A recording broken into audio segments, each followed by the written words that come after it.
দর্শক, স্ক্রিনে থাকা ভিডিওটি আপনারা এতক্ষণ দেখলেন, কি বুঝলেন? এই ঘটনাটি ঘটেছে সিরাজগঞ্জের একটি গরু হাটখোলায়। এই ঘটনাটি ঘটেছে দালাল এবং গরু মালিকের সঙ্গে।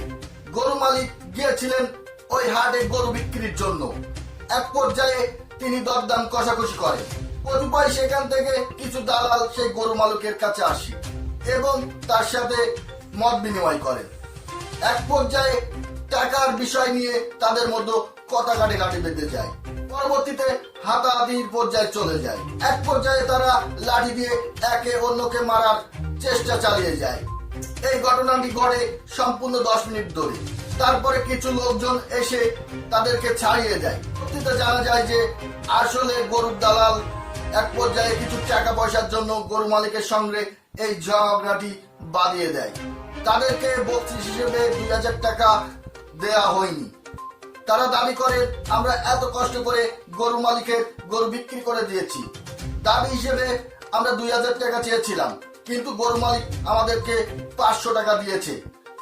এজন্য গরু মালিকের সাথে আমাদের কথা কাটাকাটি হয়। এক পর্যায়ে তার সাথে আমাদের তুমুল গন্ডগোল শুরু হয়ে যায়।